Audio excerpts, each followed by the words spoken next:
Kendall White, and I am so pleased to moderate this panel of amazing people today and know that it will be beneficial for those people that are certified, are interested in certification, or should be interested in certification. I am the owner of Berkshire Group and also on the national board, currently serving on the national board of directors. So you will see their bios in the information, but I'd like to say at least a sentence about each person that I have with me today. So I'm going to start with Liz. This is Liz Whitehead, and Liz is an optimist and change maker who believes in and works for economic independence for underestimated entrepreneurs. Welcome, Liz. Thank you. Thanks, Janet. And hi, good to be with you. Shaquanta Locke, she is a patient advocate known for her quiet strength and steady presence. She's family at the center of who she is and deeply values the freedom for each person to show up as their true self, unapologetically and authentically. Thanks for being with us. Thank you. Ade Solaru is a builder who transforms complexity into clarity and ideas into impact. And I love all of your statements. So welcome. I'm excited for this panel. My first question, I'm going to start with, I think what is more, maybe broader, and then we're going to get into a little bit more nitty gritty about business owners. So I'm starting with Liz in terms of NAWBO certification. So there's a lot of chaos, there's a lot of fear going on right now. What's the value currently of NAWBO certification? And then I'm going to ask Shaquanta and Ade if you want to add to that.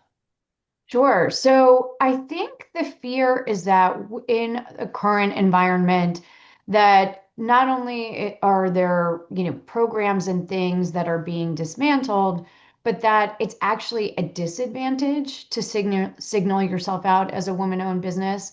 I've heard people say, do I have to take that off my website? So we're not only, I'm not going to get be able to take advantage of these programs that I've had before, but also, is this going to hurt me in getting business with other companies? I think that's one of the biggest fears out there. In terms of the value, yeah. I would say that the value for business owners, it's always good to be in community. I would say that's the number one thing, especially when things are scary. And NAWBO is a community of women business owners, and the certification is another way for you to be in community with the people, like the people on this call today, that continue to support women business owners. It helps you signal out who does care about this, who had a real program to begin with, and how can I be in community with them. Awesome. Ade or Shaquanta, would you like to add? Shaquanta, go ahead, please. Well, I think I speak to it from a program manager perspective. And when I think about the fear piece of it, I think that on my side, I sometimes wonder about the ROI, like how am I going to continue to explain it, and how am I going to continue to make sure that everybody on this side is hearing and noticing, I guess the real benefit of taking on some of these women-owned businesses into our supply chain. But I agree, community is definitely important, even in my world, because people like me are asking the same questions. Absolutely. I have a bit of a contrarian view, but it does concur with the thoughts expressed here. I think a little bit of fear is healthy because it forces you to take stock and evaluate and say, am I doing all the right things? Am I positioning myself well as a business? And am I creating value for the people that I want to see value in me? And I think as it relates to NAWBO and as it relates to the women-owned businesses that are certified under NAWBO, they're all very serious people. I've met a lot of WBEs, and none of them are unserious people, and none of them are unfocused people. And the fact that they do belong to a community of other serious, focused people actually speaks to really ultimately long-term value of the certification that says, I can commune with other serious people and we can think about how to create value, because value will always be appreciated by the buyers who are the prospective customers. The Shaquantas of the world actually appreciate seriousness of purpose, focus, readiness, all of those things. And the things that generate fear are when if you're unsure of yourself, if you don't know if you actually produce value. So, even though this is kind of a weird time to be in, I see resources like NAWBO to be real accelerators for the serious folks who are trying to get ahead in spite of anything that's going on in the world today. I love the way you characterized us. Uh, so, I opened the door, so I'm just going to go there. I was going to ask this question a little bit later, but the fear has, come up, and I started by just mentioning the word. So let's go there for a few minutes. What are the fears that you're hearing? Let's name them. Let's get them on the table, starting with whoever wants to start. Yeah, I can start with this one because I think I sort of went with it a little bit. I mean, I think one of them is one, it's a disadvantage to be a woman-owned business. I think two, the dismantling of of programs that have been helpful to business owners has happened in some places. And then finally, I think people are afraid of losing contracts. I mean, I'm in the DC area and people did lose contracts. It's not just a fear, it was a reality that people with certain words in their contracts lost them. Some of them got them back. But for a business owner, this like the lack of stability is very it really pulls the rug out from under you. So I think even just the uncertainty of I don't know. Like I used to know what the NAWBO certification meant. I used to know that exactly as Ade said, it put me in this caliber of women business owners that were serious about growing and scaling through larger contracts. And now I don't know what that means, what that signals. Awesome. Ade or Shaquante? Want to go a day? Sure. The fears that we're hearing, to echo what Liz just said, is about not knowing what the rules are now, because we became accustomed to a certain framework as to how we operated and what people valued and what advocacy was taking place, and the rug has been pulled out from under everybody's feet. And that's not to say that women-owned businesses are just women-owned businesses, but it's to say those were the rules, and we don't quite know what the new rules are. So if somebody could just kind of make it clear, but a perversion of the rules where sometimes it starts to feel sometimes like a disadvantage. That's kind of reflecting on the fear thing. But there are companies that we encounter who say, is it actually a disadvantage to differentiate as a WBE now? And that's going a little bit to the point of, wait a minute, I never thought it would actually possibly come to that if in people's mindset. So it is, I think, just that uncertainty of not knowing how are we to proceed from this point forward, because we're all creatures of knowing where the boundaries are and what the frameworks are. And right now, it seems like there's a little bit of difficulty figuring out what that is, and we see that expressed a lot. Thank you. And I guess I'll chime in. I think from my perspective, it's also a fear of maybe unemployment, because there have been lots of people in my space that are now unemployed, or maybe they've been moved to other roles and things like that because some companies have decided, okay, well, we need to step away from these programs. Right. So it's definitely a real thing from a program manager, point of view. Yeah. Like, who wants to, put in all their time and focus on this only to find out that later maybe it's not as important to some people, and then their job goes away. So it's concerning. Yeah. Okay, I'm going to go to the next question, and Day, I'm going to start with you. Sure. How can we look at supplier diversity and procurement from the quote other side? The other side. I used to be on the other side, the dark side, in procurement. And when we talk about supplier diversity, or really, supplier inclusion and resilience, we usually focus on what buyers need to do differently. But I think there's another side, and that's how can suppliers position themselves to meet those expectations. Procurement today is fundamentally about risk management and readiness. That's what my job was many, many eons ago was protect the organization, manage our risk, manage our exposure, manage our supplier relationships, and make sure that you are sourcing and identifying suppliers who are ready. And so I think in the 50, 60, 70 years of organized procurement, buyers are still looking for partners that are compliant, verifiable, financially sound, ready to transact quickly.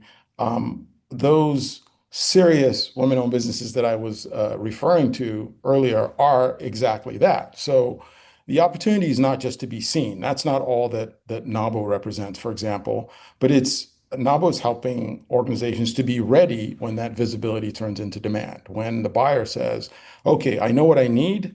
I know what kind of organization, what kind of capability I seek, and I need to figure out who's out there and able to respond, especially when there are stresses in the supply chain, when there are disruptions that we don't anticipate. We all went through that a number of years ago when we discovered exactly how disrupted a supply chain can be. And readiness was everything.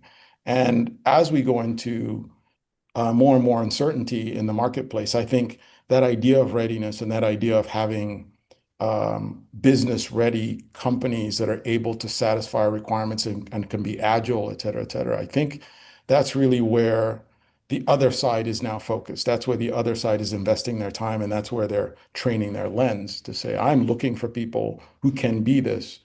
And unfortunately, you don't get a big procurement forecast for this. It's, I need somebody now who can satisfy this requirement. And I think as long as women-owned businesses are prepared and ready and represent the least amount of risk and represent the highest likelihood of success, they will continue to be successful no matter what happens with policies or priorities in the marketplace. Awesome, thank you. Shaquanta, you want to add to that?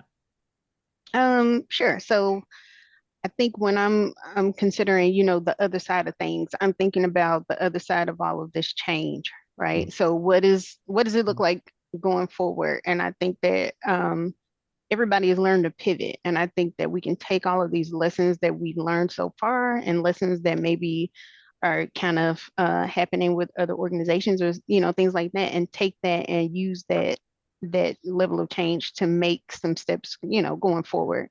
Maybe you start looking at different industries. Maybe you were into the government contracts. Well, maybe now I need to look at the private sector. You know what I mean? So maybe that's something that has a space for you now, and you need to find a way to position yourself to move into those spaces. So I'm trying to think on the bright side, take this and use it to your advantage and figure out a way to get your foot in another door.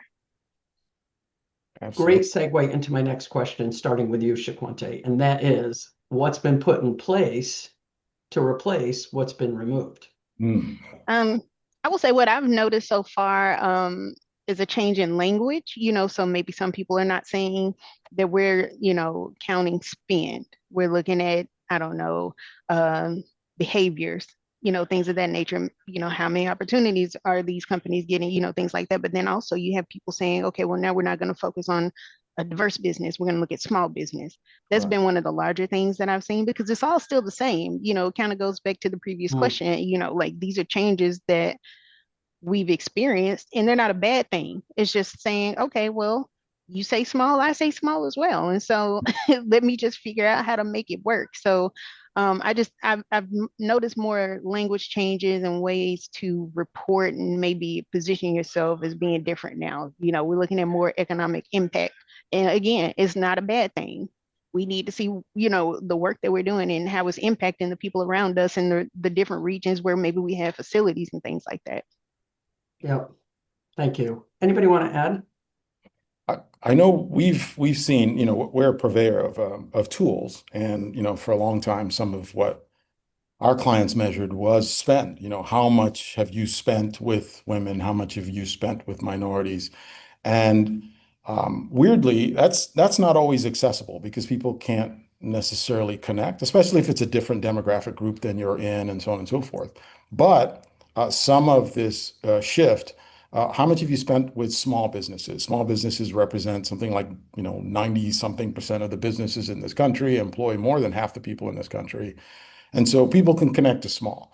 People are talking about local now, and everybody's local somewhere. And so Mm, you can cleave on to the localness of things. And so now the conversations and even what our tools do are we express progress in terms of economic impact, in terms of jobs supported, in terms of GDP growth, in terms of how much of the tax base is being derived from the activity of this organization. So um, women-owned businesses, small businesses, diverse businesses have always been part of the equation. And now perhaps some of this change is kind of forcing the narrative to shift a little bit into more accessible language to say, oh, I understand local. I can get behind that. Where before it felt like someone else, some other group, some population that I'm not part of. But now I think there's a realization that no, the WBEs that you used to hear about, they are also the small local businesses that keep the economy of wherever you live going. So you should actually care. But now maybe we're mm, expressing it a little bit differently than we were before.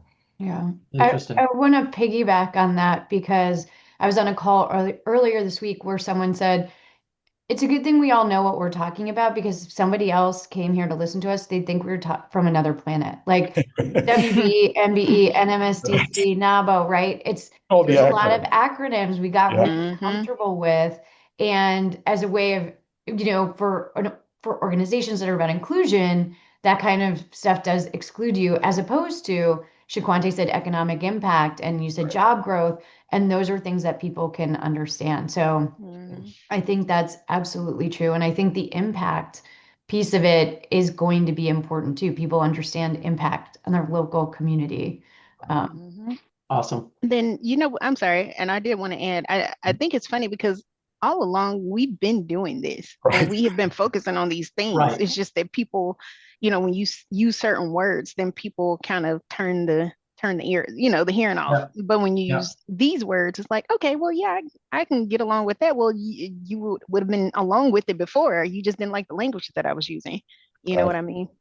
Yeah, Well, I've had my business for a long time, and I remember, and I've been a woman and woman-owned business for a long time, and I remember distinctly, I think going to an office in Cleveland, and I think all I had to do at that time was show my business card, and I was a woman-owned business. mm, And I was a small business. And so that terminology, being a woman-owned business, was there back then. Would I have had to, it was before, HR 50/50. So would I have had to get a cosigner for a loan? Yes, I would have, and all those things. But I was still a small business. I was still a right. woman-owned business. It was just different. Hmm. So this is going to feel a little bit like we're going backwards, but I want to ask this question, starting with you, Liz, to answer it, because I believe it came out of the session that was done at NAWBO Days in DC in June. And that is it really as terrible as it sounds when it comes to opportunities for diverse businesses with corporations? so it's a great question. And we just went through the fears. So are there very real fears? Like Shaquante said, people are getting laid off. Yeah, that's terrible.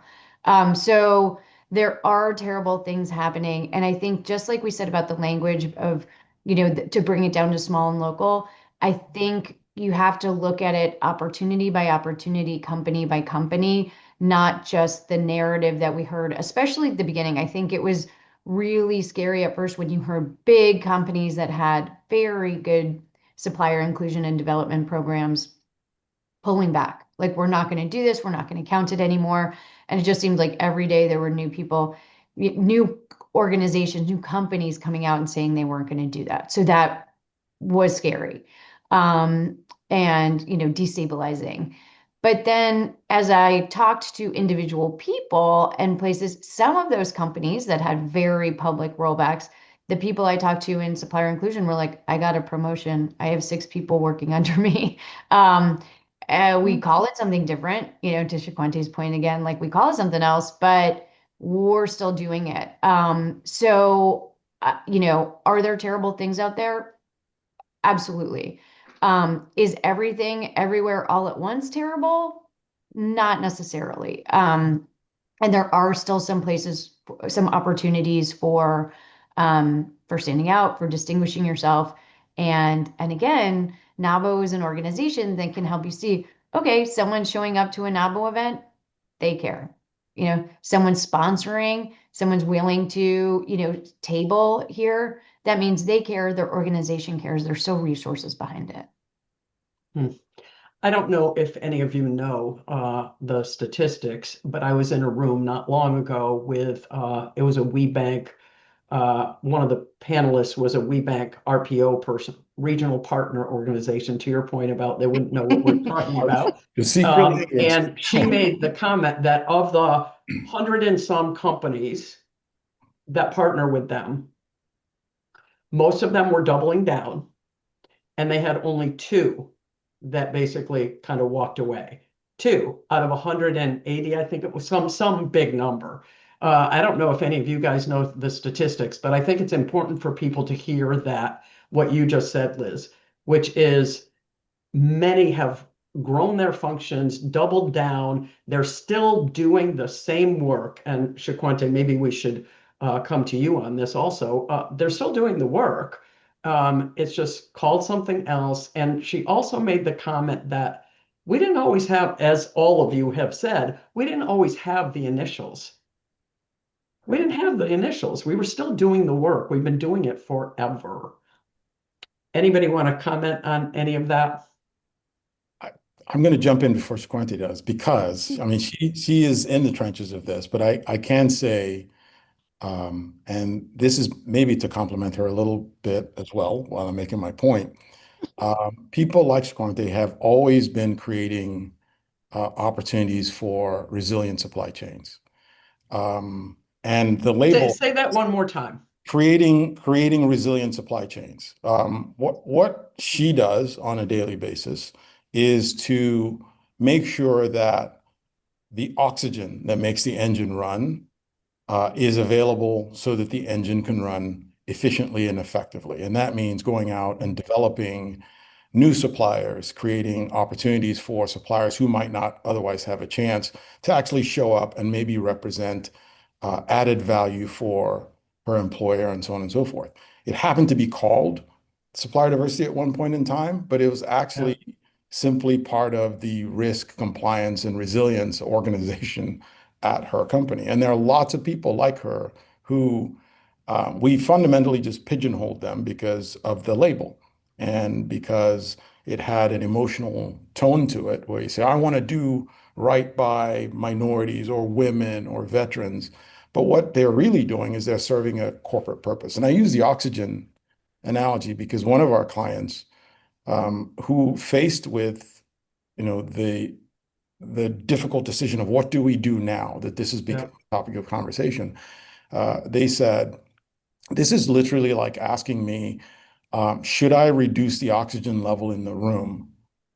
It's like, that you need 20% oxygen to function. And so what I'm not about to do is to reduce it to 10% and expect a better result. That just doesn't make any sense. And so they saw an inclusive and resilient supply chain as an essential part of them being able to be successful and to return value to their shareholders. It wasn't actually a nice thing to do. It was like, we have to have this, otherwise we can't exist and we cannot survive. And people like Shaquanta have been doing it unsung, unappreciated forever. And now it's come into the spotlight and now we're talking about it, but they've been doing this the whole time. What a great analogy. And so now let's go to our oxygen giver. Well, I think, okay. Is it as bad as it sounds? I don't think so. Initially, it was like doom and gloom, when these things first started happening. But as you really sit down, ask questions, pay attention, see what's going on, it's not as terrible. But I will say this, how Ade mentioned equity specifically, or at least, getting companies ready. I focus on equity.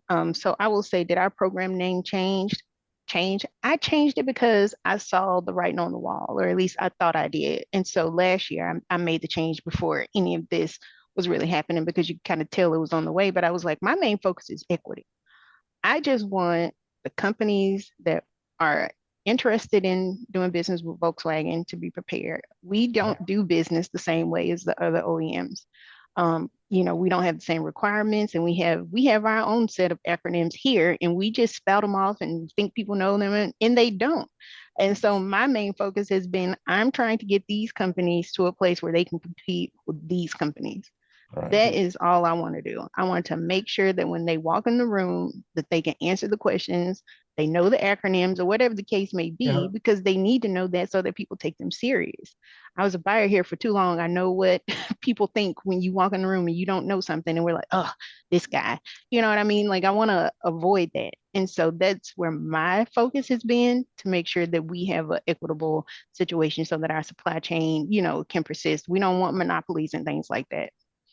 So let's go to, and I'm going to stay with you, Shaquante, about this, because there are people that may not even know this terminology, but talk about the concept and value of impact sourcing. Impact sourcing. Let me say, okay, so I don't know. I think when I think about impact sourcing, I think about economic impact, just like we spoke about before. I mean, when you're in a situation where you're buying, when there's a need, you need to buy something, it's basic business. And so when you are operating a business and operating, dollars and cents, there's going to be some impact somewhere. It's just about where do you want it? A lot of times I try to say, okay, let's try to find some US vendors versus, I don't know, some companies out of Europe or whatever the case, because I want to see what the impact might be if we found somebody around this area, so if I wanted to look at it that way, then that's what I would consider impact sourcing. Do I want to see people in my community do a certain thing? Like Volkswagen is a pretty big deal here in Chattanooga. And so, if we bring in some of the companies that maybe the Urban League is recommending, then, I can see what that impact looks like or how I can support. And if I can't, then maybe I can put them in position to work with somebody else's, area of impact. Awesome. Liz? Yeah, and I would just add too, this time, the environment, we're talking about a very specific piece of it, supplier inclusion, risk and compliance. But, I've been talking to my friends every day, like, is it climate change? Like, why do I feel this way? Is it climate change? Is it personal? Is it a midlife crisis? Is it, like, what is it? But I think there's a lot of stuff to have an impact on. I think, some sustainability or ESG markings are also really important. Like, are you reducing your carbon emissions, as opposed to just, okay, this is the 51% owner of a company. Are you paying your workers a living wage? Or is all of this transparent? Where is the, as Shaquante said, dollars and cents getting spent equals impact. Is that impact positive or negative for you as a supplier? And I think, I don't know if this is where we talk about whether what we had before was really working to begin with. But, it's an opportunity, like fear's not bad, as Ade said, it's an opportunity to look at, was everything we were doing before, was that actually counting what we wanted it to count? Right. Were we making the impact we thought we were making? So I think that's important too. Well, and we think about, when we talk about fear, think about the mindset when lockdown first got announced, in 2020. Were we fearful? And did we all have Terrified. to pivot? And was there opportunity? Of course there was. On the other side of fear, there's always opportunity. And so from a mindset perspective, I'm curious what we could say to the, we're here on behalf of NAWBO for the women business owners out there. What are some things that we can do to get to the other side of that mindset of fear? So I'm curious what your answer to that is, and we can start with anyone, but how do you get past that? How do you change your mindset? What can women business owners do to be more prepared and to change their mindset? Oh boy. I think can Ade take wants to talk. I I think can Ade take a wants to crack at talk. this. Yeah.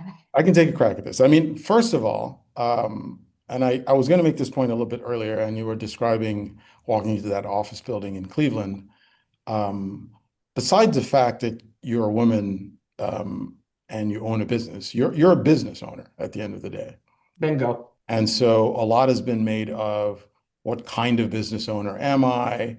But that really spoke more to what obstacles do I have to overcome as a business owner, as opposed to, and it somehow morphed, I think, at a certain point into, well, this is a particular type of business owner. It's a woman business owner versus a veteran business owner versus a minority business owner. But in actuality, you're a business owner first, and then you had to, knock down a bunch of walls because the fact that you're a woman became an issue for some, and so on and so forth. So we're talking about what can businesses do to overcome the fear? The first thing is to remember you're a business owner, first of all, and then think about, okay, I want to compete on my merits, because that's basically the charter now, right? We are in a completely inclusive society, et cetera, by fiat. Okay, so merit is actually what we're talking about. I can get the job done. I have the capability. I'm ready. I'm reliable. I'm able. I'm prepared. And so merit is what we are supposed to be aiming for. Is we're trying to get to a meritocracy, which actually, now that I think about it, is what everybody was fighting for in the first place, which was, hey, I just want to be able to succeed on my own merit. So Right. I think if we can focus on that, and if I don't want to use the acronym. Here's the thing. I promise not to use an acronym for the rest of the week. If the women business owners, the women business enterprises that are listening to this, or any other business enterprises listening to this, because I think NAWBO has an influence over businesses in general. But if you think about the merit of your capability, the merit of your ability to compete, your readiness, what you represent to your prospective customer. And if that is where you put 100% of your energy, Janet, you're going to be a woman at the end of the day, regardless of what the rules say, what the issues say, what the challenges are.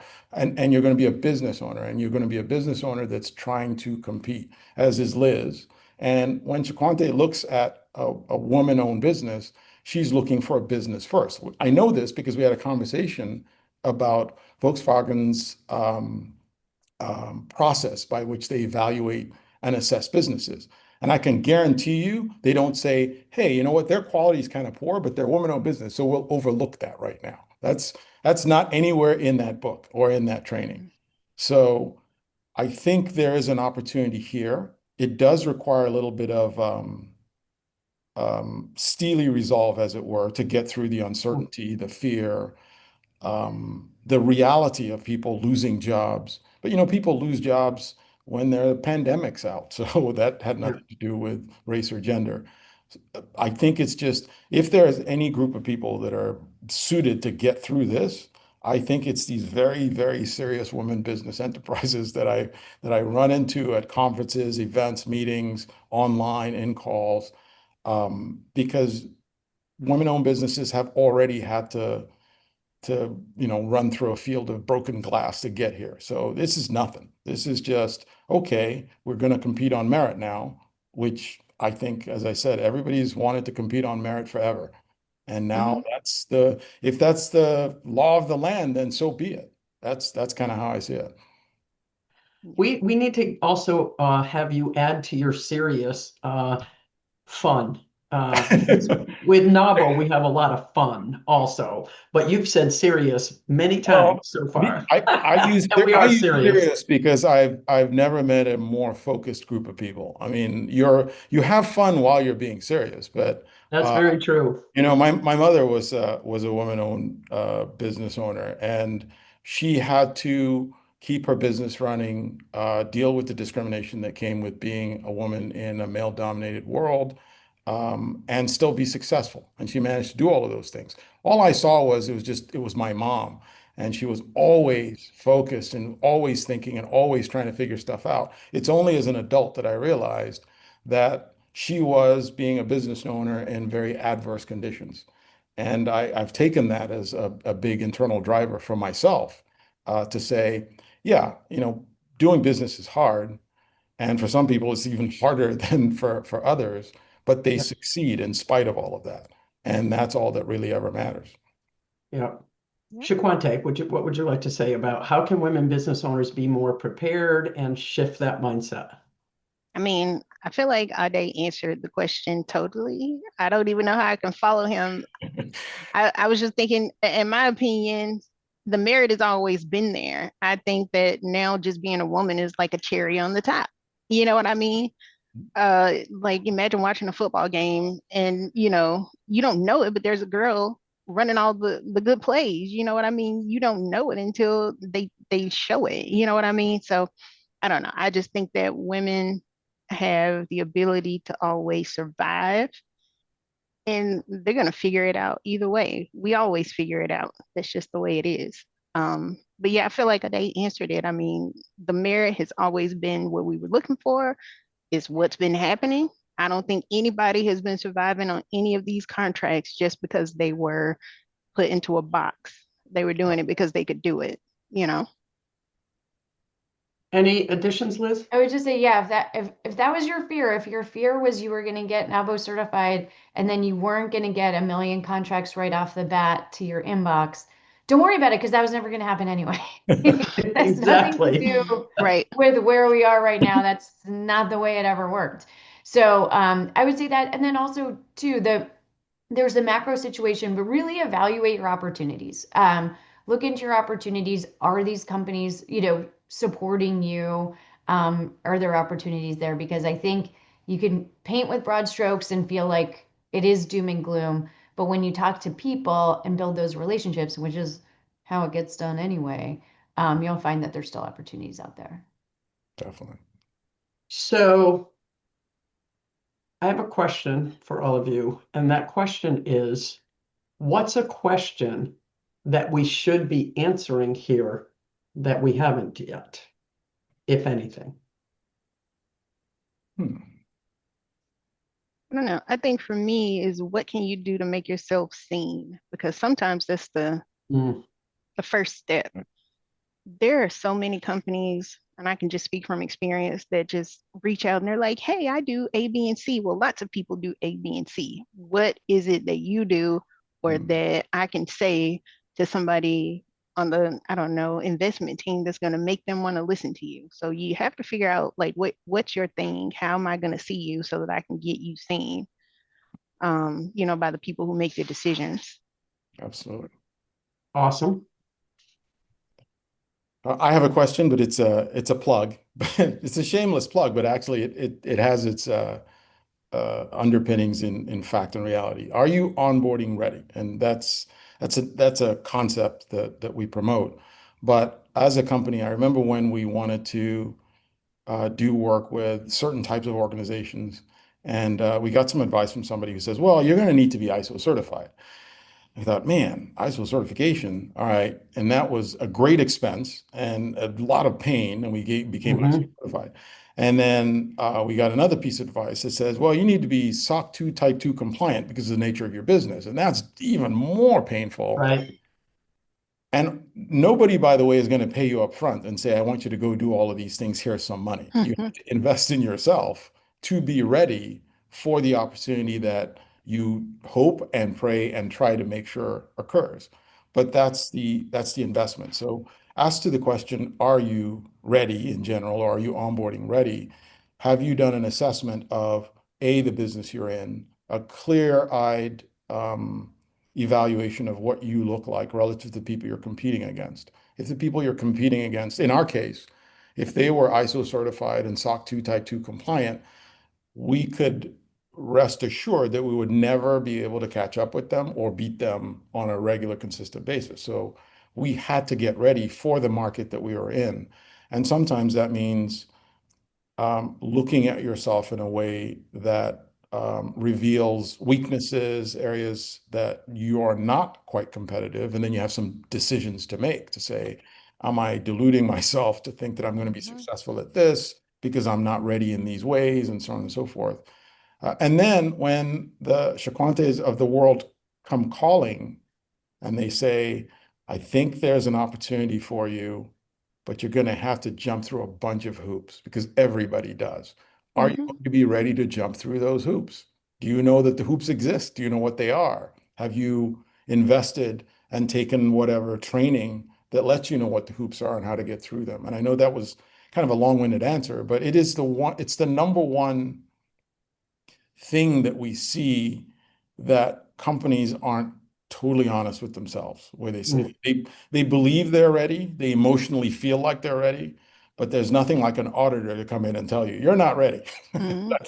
Or somebody like me, because Or something I'll like that. I'll be honest, and I don't know if this is gonna stay, but like you mentioned, emotional. I think a lot of people are emotionally tied to the things that they've done so far, and when you tell them that something's missing, it's Mhm. like, well, I already did all of these things. Can't you just take it like this? No, I can't. No.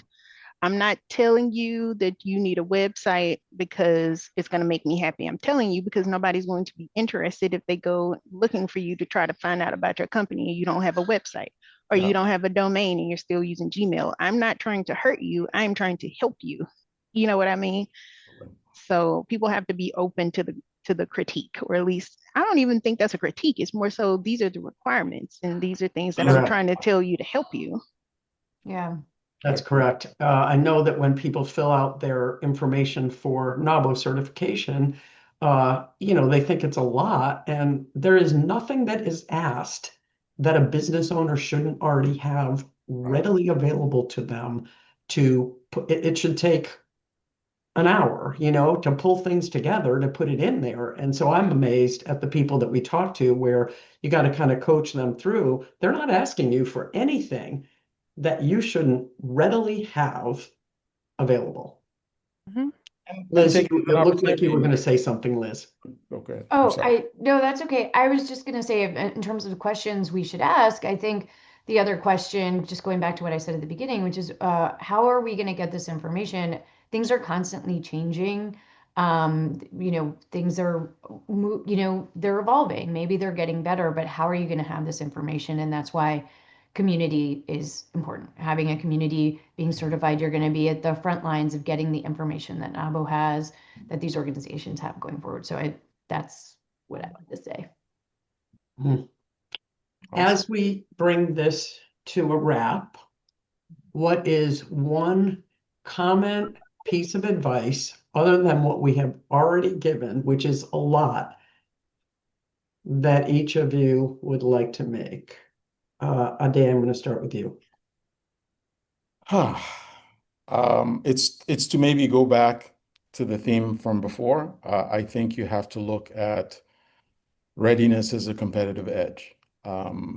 As my mother used to say, when your ship comes in, will you be standing at the airport? It's like, don't be in the wrong place, don't be unprepared. You know, you we all know that we are ready for great things, but are we really? And so I think if you look at readiness as actually how you differentiate from everyone else, it you have everything else. You know how to have fun, you're resilient, you're gritty, you can be serious when you need to be, but are you actually ready? Because when the opportunity comes, you have to seize it. And I think that's just an important thing for any business. Awesome. Thank you. Liz? I would just say maximize the tools that are available to you. We've talked a lot about use the certification to do business, but there's a lot that the certification offers: education, the readiness that Ade is talking about, mindset, and other business owners who are either going through what you're going through or have done it already. So really take advantage of that. Don't just have a laser focus on sales, sales, sales. I just got to sell. There's a lot available. Awesome. Shaquanta? Um, I think I would probably just say when you're trying to get yourself in a position to do business with a new company, make sure that, like we already talked about readiness, but make sure that you have your ducks in a row. Know what you want to talk to that person about, already know something about the company, maybe where they have some need, or maybe, you've done a little research and you know where you can get yourself in the door. Maybe you want to be a tier two. Just know how you want to come in so that somebody like me can say, okay, well, maybe I can do A, B, and C to support you. Because that's what the function is, it's support. And so if I know where you want to begin, then it's a little easier. Thank you all. I think this is so beneficial, what we are doing. as we were talking about various topics and various questions, I could see a part two in the works. I could. You just mentioned tier two. We didn't even talk about it. And yes, there's other things that NAWBO is doing so that people get acclimated to that, but I could easily see, an ongoing dialogue here. So thank you all very, very much. It's been awesome to be with you, and I can't wait to see you at another NAWBO event.